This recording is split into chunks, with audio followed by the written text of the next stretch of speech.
San Onofre's brand new steam generators were supposed to last 40 years, but less than 1 year after they were installed, hundreds of tubes had shown wear, causing a radioactive leak in January 2012. Now, fast forward to May 2013. Senator Barbara Boxer had in her possession two key documents. They showed that Edison officials knew there was potential for premature tube wear before those steam generators were installed, but did not allow for fixes, in part because the company wanted to avoid a rigorous government review. Boxer was incensed. She called on the Justice Department to launch a criminal investigation into whether Edison had lied to federal regulators about what it knew before the faulty equipment was turned on. John Giesman is an attorney for the Alliance for Nuclear Responsibility. At that point, it was clear that things had gone very seriously awry. Giesman says a proper federal criminal probe would have included sworn testimony from the very Edison executives and engineers responsible for managing and designing the steam generators. But Boxer never got that investigation. Correspondence suggests Governor Jerry Brown did not back the California senator and fellow Democrat. 9 days after Boxer called for a criminal investigation of Edison, the company's CEO, Ted Craver, told his board of directors in an email that the governor phoned him. Craver said Brown asked him if he planned to, quote, blast Boxer.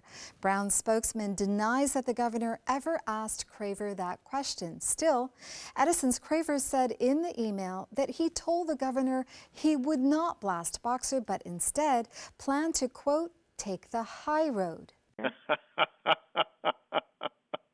If that's taking the high road, I'd hate to see what the low road looks like. Giesman laughs because just months before Craver spoke of taking the high road, his colleague at Edison had met in secret in Poland with former California Public Utilities Commission President Michael Peavy. There, the two devised a framework for a settlement that ultimately charged customers $3.3 billion for San Onofre's shutdown costs.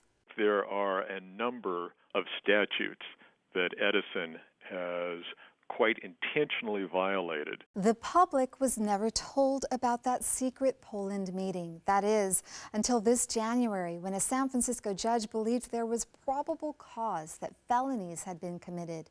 A search of the former PUC president's home turned up notes of that Poland meeting that nearly matched the terms of the deal approved by Governor Brown's appointees on the PUC. The notes included a requirement to end a PUC investigation of what Edison knew about the failed steam generators and when. Giesman says customers have fared poorly. They've been hosed, and regulators have not only allowed that to happen, but actually encouraged it to happen. And perhaps even acting as Edison's boosters. In that email from Edison CEO Ted Craver to his board of directors, Craver wrote that he asked Governor Brown if he could tell reporters he thought the company was acting responsibly. Craver wrote, quote, he indicated a willingness to do that.